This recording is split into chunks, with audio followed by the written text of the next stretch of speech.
The autumn sun cast long shadows across Oakwood Boulevard as 68-year-old James Mitchell made his way home from the grocery store. His weathered hands gripped 2 paper bags filled with essentials, bread, milk, and the ingredients for his famous Sunday pot roast. Despite the slight limp in his left leg, a reminder of his service in Vietnam, James walked with the dignified bearing of a man who had faced far worse than aging joints. The silver star pinned inside his jacket pocket was a constant companion, though he rarely spoke about the day he earned it. Humility had been drilled into him during his 20 years in the Marine Corps, and even now, decades after hanging up his uniform, he carried himself with quiet strength. As he approached the intersection of Oakwood and 3rd Street, James noticed a police cruiser parked at an odd angle near the crosswalk. Officer Derek Hansen, a stocky man in his mid-30s with cold blue eyes, leaned against the hood, his gaze fixed on James with unmistakable suspicion. "Hey. You there?" Hansen's voice cut through the peaceful evening air. James stopped and turned, confused. "Yes, officer? What's in the bags?" Hansen pushed himself off the cruiser and strode toward James with aggressive purpose. "Just groceries, sir. I live 2 blocks from here." James kept his tone respectful, though a familiar knot of tension formed in his stomach, the same feeling he'd experienced countless times throughout his 78 years. "Let me see some ID." Hansen was now directly in front of him, invading his personal space. "May I ask what this is about?" James asked calmly, slowly reaching for his wallet. "Don't get smart with me. I've had reports of suspicious activity in this neighborhood." "You fit the description." James's jaw tightened. He'd heard variations of this excuse his entire life. Description of what, exactly? A black male, approximately 6 feet, acting suspicious. "Now show me your ID before I arrest you for obstruction."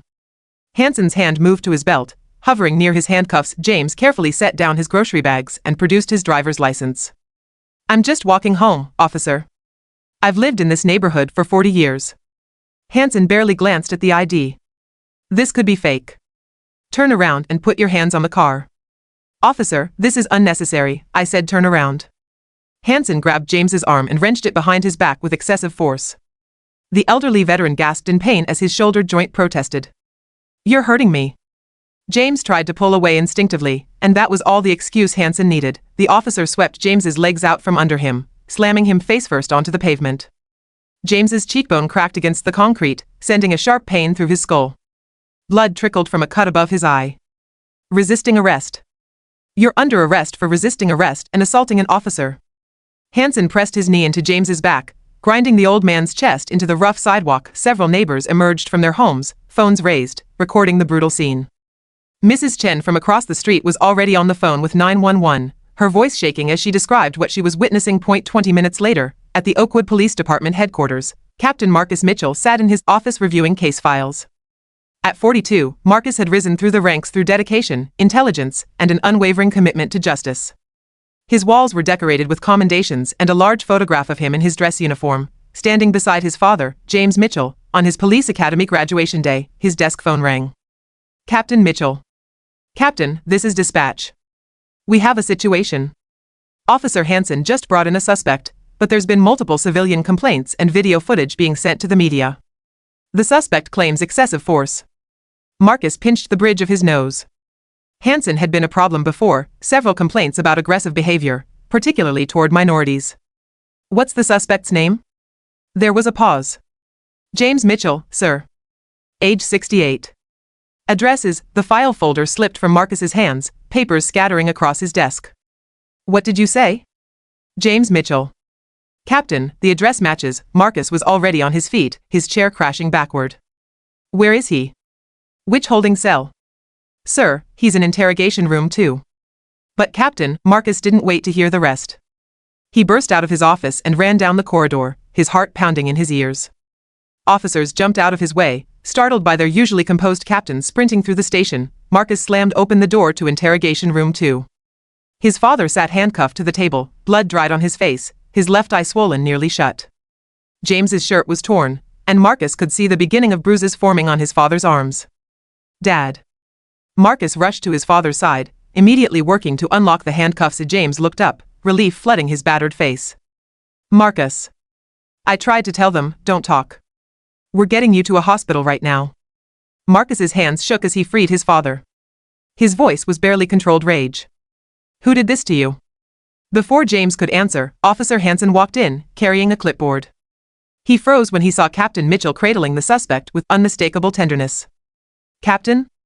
"I was just bringing the paperwork." Marcus slowly stood, positioning himself between Hansen and his father. When he spoke, his voice was ice. "You arrested my father?" The blood drained from Hansen's face. "Sir, I didn't. I was just..." "You assaulted a 68-year-old veteran. A decorated Marine who served this country for 20 years. You slammed him into the pavement, broke his cheekbone, and arrested him for walking home with groceries." Marcus's voice rose with each word. "Captain, I thought he was suspicious." "Suspicious? Suspicious?" Marcus took a step toward Hansen, who backed up instinctively. "Do you know what my father was doing the day he earned his Silver Star? He was carrying 3 wounded Marines through enemy fire for 2 miles to save their lives. And you assaulted him because he was suspicious while black?" Lieutenant Sarah Chen, a veteran officer and Marcus's mentor, appeared in the doorway. She'd heard the commotion. Her eyes widened when she saw James's condition. "Get EMTs in here now," she barked at a nearby officer. Then she turned to Hansen. "Badge and gun. Right now." "Lieutenant, this is a misunderstanding." "Now, Hansen. You're suspended pending investigation. Leave the building immediately." As Hansen reluctantly surrendered his badge and weapon, Marcus knelt beside his father again. "Dad, the ambulance is coming. Just hold on." James managed a weak smile. "I'm okay, son. I've been through worse. You shouldn't have to go through this at all. Not at your age. Not after everything you've done." Marcus's voice cracked. "Not ever. Marcus." James placed his hand on his son's shoulder. "You make sure this doesn't happen to someone else's father. Someone who doesn't have a captain for a son." The weight of those words settled on Marcus's shoulders. His father was right. How many other elderly black men, veterans or otherwise, had been brutalized by officers like Hansen with no one to advocate for them? By the next morning, the news had exploded across local and national media. The cell phone footage from Mrs. Chen and other neighbors showed the entire incident in horrific detail. James calmly presenting his ID, Hansen's aggressive escalation, and the brutal takedown of an elderly man who posed no threat. The video went viral. Within 48 hours, it had been viewed over 20 million times. News crews camped outside the police station and the Mitchell family home. Marcus called an emergency press conference. His father sat beside him, one side of his face still badly bruised despite treatment, his arm in a sling for his sprained shoulder. "Good morning. I'm Captain Marcus Mitchell of the Oakwood Police Department. 5 days ago, one of my officers assaulted my father, James Mitchell, a 68-year-old Marine veteran, during a routine walk home from the grocery store. The officer used excessive force, caused significant injuries, and arrested my father on false charges." Marcus paused, his jaw clenched. "But this press conference isn't about my father being my father. It's about the fact that this happens to countless citizens, particularly black citizens, every day. My father was fortunate enough to have someone with authority to intervene. Most victims don't have that privilege." He looked directly into the cameras. "The Oakwood Police Department is launching a comprehensive review of all complaints against Officer Hansen and implementing immediate reforms. We will be requiring implicit bias training for all officers, installing body cameras for every officer effective immediately, and creating a civilian oversight board." James leaned forward to the microphone. "I want to be clear about something. My son has dedicated his life to honorable service, just as I did. There are good officers out there doing right by their communities every day. But there are also officers who abuse their power, who see certain people as suspects before citizens. That needs to change." 6 months later, Officer Derek Hansen stood trial for assault, battery, false arrest, and violation of civil rights. The evidence was overwhelming. The videos, witness testimony, and Hansen's own history of complaints painted a clear picture of an officer who had allowed prejudice to guide his actions. James testified, describing the incident with the same calm dignity he'd shown that day on the sidewalk. When the prosecutor asked how the experience had affected him, James paused before answering. "I served my country for 20 years. I bled for this country. I carried wounded brothers through the jungle while bullets flew past my head. I came home to a country that didn't always treat me with the dignity I'd earned. But I stayed because I believed we could be better. I raised my son to be better, to serve with honor and integrity. What Officer Hansen did to me wasn't just an assault on my body. It was an assault on everything I've believed in, everything I've fought for." The jury deliberated for less than 3 hours. Guilty on all counts, Hansen was sentenced to 4 years in prison and permanently barred from law enforcement. It was a victory, but Marcus knew it was only one battle in a much longer war. The Oakwood Police Department became a model for reform. Captain Mitchell implemented sweeping changes, comprehensive de-escalation training, mandatory psychological evaluations, a zero-tolerance policy for racist behavior, and a community liaison program that brought officers and residents together in non-confrontational settings. Marcus promoted Lieutenant Chen to deputy chief and created a new position, Director of Community Relations. He appointed Mrs. Chen, the neighbor who had recorded the incident and called for help, but the most significant change was personal. James Mitchell, at age 69, became a consultant for police departments across the country. He traveled to academies and precinct houses, sharing his story and challenging officers to examine their own biases. When you put on that badge, he told a room full of recruits at the State Police Academy, you make a promise. Not just to enforce the law, but to protect and serve all citizens equally. My son wears that badge with honor. I know many of you will too. But you must also hold accountable those who don't.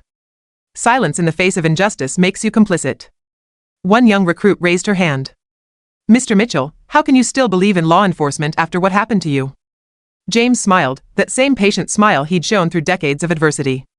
Because I believe in what we can become more than I'm discouraged by what we are. I believe in officers like my son who choose this profession to make a difference.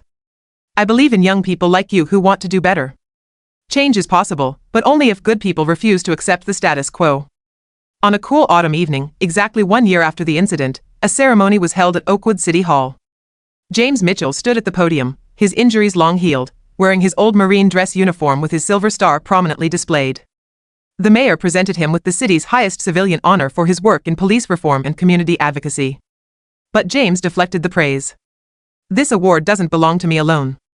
It belongs to every person who has suffered injustice and chosen to fight for change rather than give in to bitterness. It belongs to the neighbors who recorded what happened and demanded accountability. It belongs to my son, who had the courage to put justice above institutional loyalty. It belongs to every officer who chooses to serve with integrity. Marcus stood in the audience, his mother beside him, tears streaming down their faces. After the ceremony, father and son stood together outside the hall. I'm proud of you, son, James said. Not because you're my son and you stood up for me.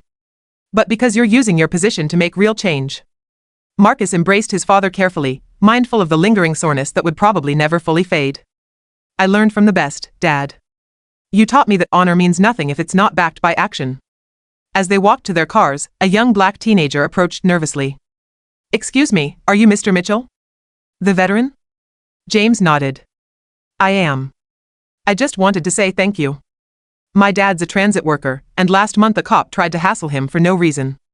But my dad recorded it on his phone and filed a complaint, and because of the new oversight board you helped create, they actually investigated it. The officer got disciplined. Dad said it never would have happened before what you did. The teenager's voice cracked. You standing up the way you did, it mattered. It really mattered. After the young man left, James stood quietly for a moment, then looked up at the stars, the same stars he'd navigated by in the jungles of Vietnam, the same stars that had watched over him through 70 years of struggles and triumphs. Worth it, he whispered. Every bit of it was worth it. 3 years after the incident, the Mitchell Protocol, named after both James and Marcus Mitchell, had been adopted by over 200 police departments across the nation. The protocol included mandatory body cameras, implicit bias training, civilian oversight boards, and strict consequences for officers who engaged in racial profiling or excessive force. Derek Hansen served his full sentence. Upon release, he was required to complete community service and anger management counseling. In a surprising twist, he eventually wrote a letter to James Mitchell, not seeking forgiveness, but acknowledging the harm he'd caused and the racism he'd harbored. James never responded, but he kept the letter. It was a reminder that change, however small and however late, was still possible. Marcus Mitchell eventually became chief of police, the first black chief in Oakwood's history. His father attended the ceremony, sitting in the front row with the same pride he'd shown at Marcus's police academy graduation decades earlier. But perhaps the greatest testament to the incident's impact was the generation of officers who joined the force afterward. They came with a different mindset, shaped by the reforms James and Marcus had fought for. They wore their badges not as symbols of authority, but as promises of service. Mrs. Chen's grocery store, the one where James had shopped that fateful day, installed a small plaque near the entrance. On this block, James Mitchell was assaulted for the crime of walking while black. He chose justice over vengeance and changed a city. May we never forget that real change requires both courage and compassion. And on quiet autumn evenings, you might still see an elderly veteran walking down Oakwood Boulevard with his grocery bags, his head held high, his limp a little more pronounced but his dignity unshaken. Neighbors wave. Officers patrol by and nod respectfully. Children being taught their city's history recognize him and smile. James Mitchell walks freely in the neighborhood he's called home for 40 years. And that, perhaps, is the greatest victory of all. This story is a work of fiction inspired by real-world issues of racial profiling and police brutality. On a cool autumn evening, exactly 1 year after the incident, a ceremony was held at Oakwood City Hall. James Mitchell stood at the podium, his injuries long healed, wearing his old Marine dress uniform with his silver star prominently displayed. The mayor presented him with the city's highest civilian honor for his work in police reform and community advocacy. But James deflected the praise. "This award doesn't belong to me alone. It belongs to every person who has suffered injustice and chosen to fight for change rather than give in to bitterness. It belongs to the neighbors who recorded what happened and demanded accountability. It belongs to my son, who had the courage to put justice above institutional loyalty. It belongs to every officer who chooses to serve with integrity." Marcus stood in the audience, his mother beside him, tears streaming down their faces. After the ceremony, father and son stood together outside the hall. "I'm proud of you, son," James said. "Not because you're my son and you stood up for me, but because you're using your position to make real change." Marcus embraced his father carefully, mindful of the lingering soreness that would probably never fully fade. "I learned from the best, Dad. You taught me that honor means nothing if it's not backed by action." As they walked to their cars, a young black teenager approached nervously. "Excuse me, are you Mr. Mitchell? The veteran?" James nodded. "I am. I just wanted to say thank you. My dad's a transit worker, and last month a cop tried to hassle him for no reason. But my dad recorded it on his phone and filed a complaint, and because of the new oversight board you helped create, they actually investigated it. The officer got disciplined. Dad said it never would have happened before what you did." The teenager's voice cracked. "You standing up the way you did, it mattered. It really mattered." After the young man left, James stood quietly for a moment, then looked up at the stars, the same stars he'd navigated by in the jungles of Vietnam, the same stars that had watched over him through 70 years of struggles and triumphs. "Worth it," he whispered. "Every bit of it was worth it." 3 years after the incident, the Mitchell Protocol, named after both James and Marcus Mitchell, had been adopted by over 200 police departments across the nation. The protocol included mandatory body cameras, implicit bias training, civilian oversight boards, and strict consequences for officers who engaged in racial profiling or excessive force. Derek Hansen served his full sentence. Upon release, he was required to complete community service and anger management counseling. In a surprising twist, he eventually wrote a letter to James Mitchell, not seeking forgiveness, but acknowledging the harm he'd caused and the racism he'd harbored. James never responded, but he kept the letter. It was a reminder that change, however small and however late, was still possible. Marcus Mitchell eventually became chief of police, the first black chief in Oakwood's history. His father attended the ceremony, sitting in the front row with the same pride he'd shown at Marcus's police academy graduation decades earlier. But perhaps the greatest testament to the incident's impact was the generation of officers who joined the force afterward. They came with a different mindset, shaped by the reforms James and Marcus had fought for. They wore their badges not as symbols of authority, but as promises of service. Mrs. Chen's grocery store, the one where James had shopped that fateful day, installed a small plaque near the entrance. On this block, James Mitchell was assaulted for the crime of walking while black. He chose justice over vengeance, and changed a city. May we never forget that real change requires both courage and compassion. And on quiet autumn evenings, you might still see an elderly veteran walking down Oakwood Boulevard with his grocery bags, his head held high, his limp a little more pronounced but his dignity unshaken. Neighbors wave. Officers patrol by and nod respectfully. Children being taught their city's history recognize him and smile. James Mitchell walks freely in the neighborhood he's called home for 40 years. And that, perhaps, is the greatest victory of all. This story is a work of fiction inspired by real-world issues of racial profiling and police brutality. It honors the countless individuals who have suffered injustice and the brave people, victims, family members, and ethical officers who fight for meaningful reform.